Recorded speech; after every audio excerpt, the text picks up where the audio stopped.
This is it. Speak now or forever hold your peace.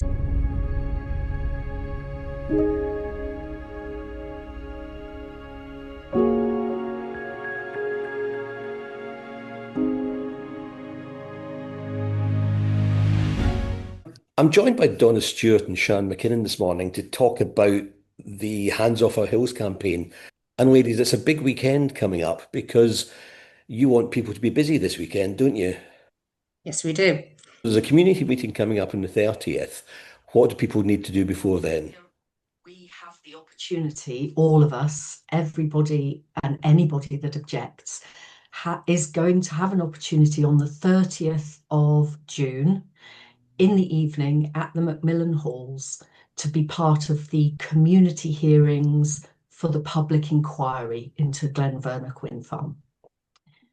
What that means is that we will be able to get up and make our statements about why we object to the Glenvernoch application in person in front of the reporter, who will be making a recommendation, ultimately will make a recommendation to the Scottish ministers whether they should approve or reject the application. This is a key moment, really, in terms of your campaign against that project. It's absolutely a key moment. People have made huge efforts. All our supporters have been making efforts to progress this. And this is the point at which we actually get somebody to sit down sensibly, give it time, listen to the arguments for and against, assess the reality, and decide whether it is the right place to put a wind farm or not.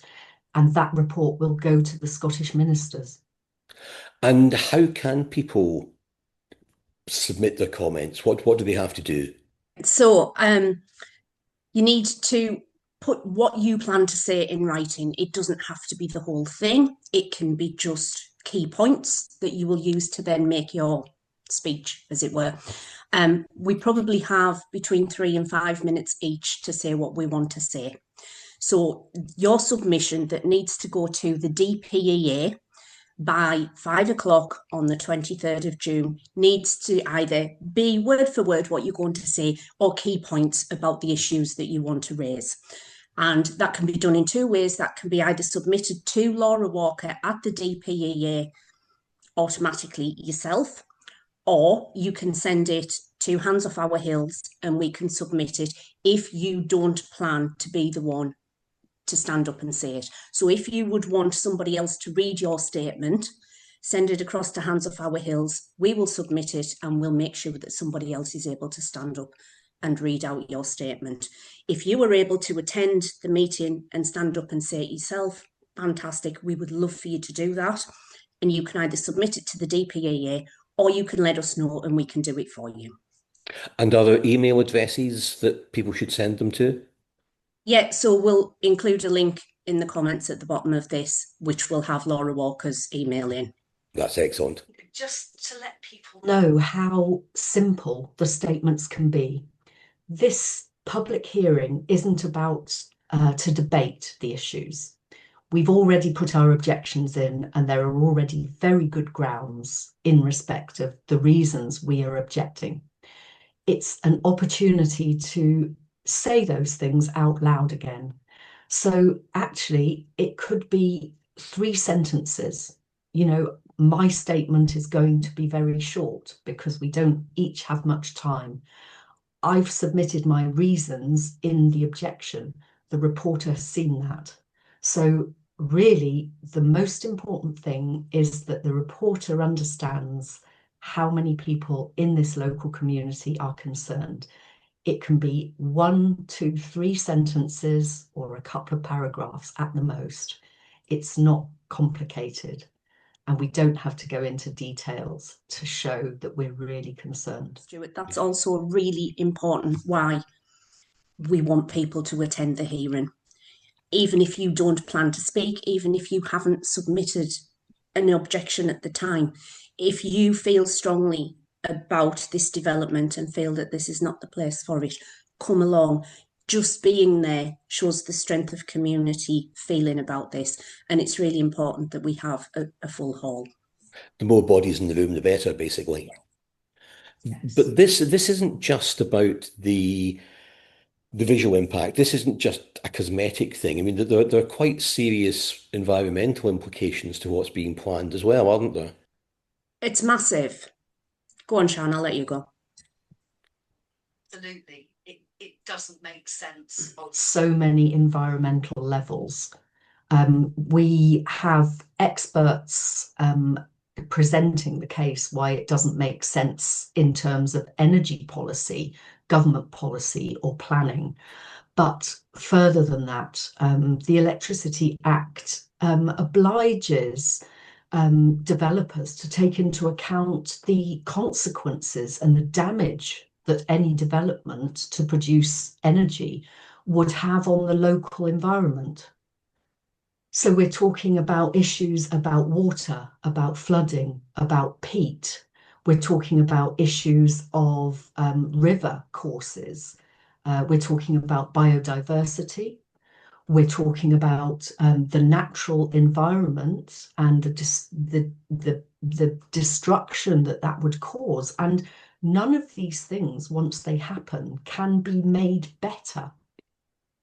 We talk about compensation and mitigation, but money isn't going to compensate a bird that can't come back to the area and breed. Money is not going to compensate when a river course is altered, or more water comes down into a town and floods. So we're talking about the long-term consequences. And I don't think people are fully aware of all of that. I think people that live in the local area and also people that understand about long-term conservation and ecology understand about it. I don't think the developers care. They just get a site and they think we'll give it a go. Right. And they don't understand what is at stake. And the fact that when a place is destroyed, we can't get it back to the way it was before. Given that we have this mass headlong rush to create renewable energy, do you feel that you're almost fighting an uphill campaign because decisions have been made? The decision's already there. We want renewable energy at all costs. So regardless of what local people think, do you feel you're getting much positive feedback, or is there acceptance of your complaints from local councillors, local MPs, from the Scottish Government? I think the fact that the Dumfries and Galloway Council objected and triggered this public inquiry is indicative of they understand how important it is to keep our area free of turbines. I also feel optimistic that the government is starting to put in lots of strategies because they understand that the energy policy, the energy industry is in a shambles, and the public are paying more, and they're not getting the renewable energy. Renewables is a very different issue to the way that we've got our energy before. And I am actually very optimistic that these kind of campaigns are demonstrating to the government, to the private companies, and to people that live in the areas that are expected to just accommodate and accept all these wind farms, that it is not being done in a rational and a sensible way. One of those issues of sensibility, if you like, is this issue, and I think it was dealt with in a recent ruling about a place called Rayshaw, but the planning permissions for the wind farms have been going in without any planning consent or thought about how you then connect those turbines up to the national grid. And I think the Rayshaw ruling has kind of told ministers, no, you've really got to take that into consideration. But it seems crazy that you could design a scheme to put up wind turbines, but not in tandem with that, design a scheme that connected those turbines to the national grid. So the legislation was always there that said, when you are developing this, when you are creating this application, you need to think about everything that's involved.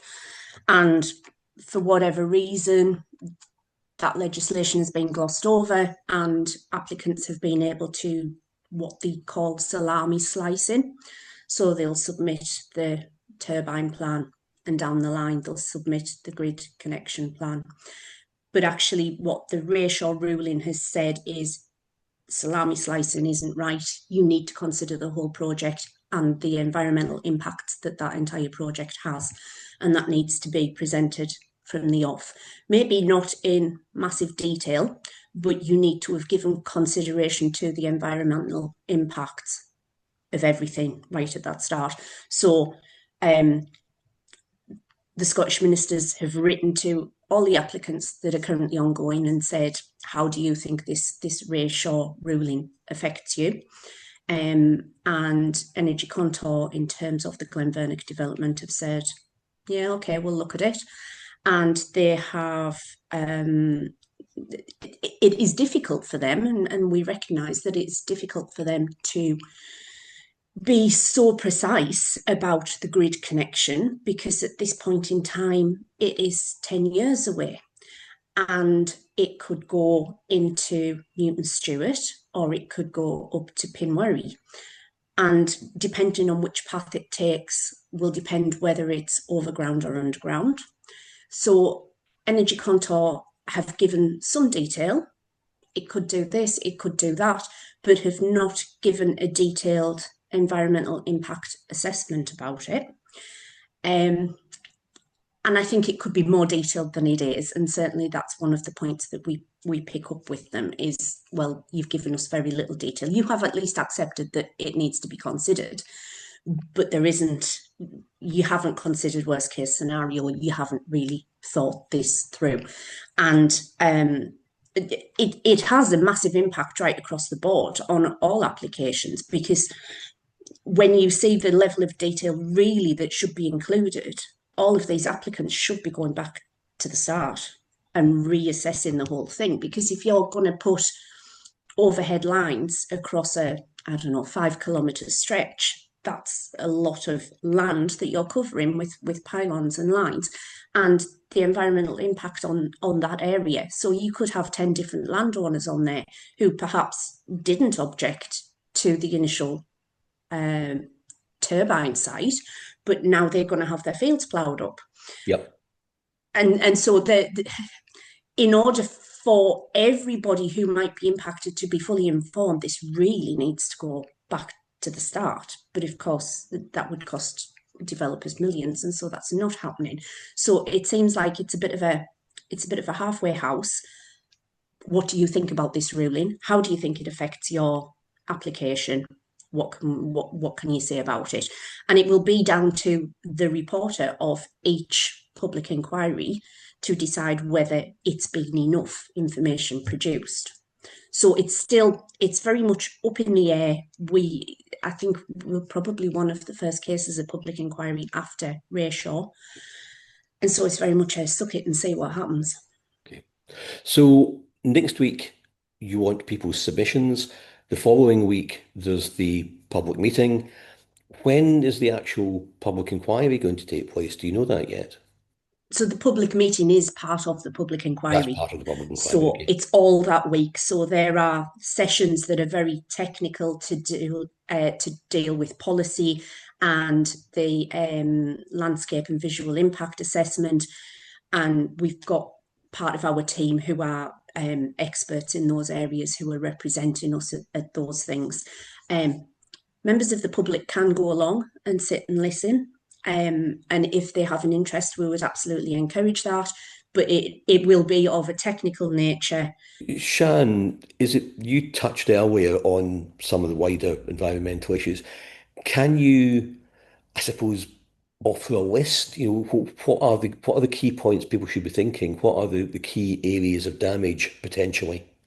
Well, there are a lot of areas that people are very concerned about. I would say, we've got environmental stuff, which is flooding, and that's increasing, altering the water courses. That might be increasing flooding in Newton Stewart.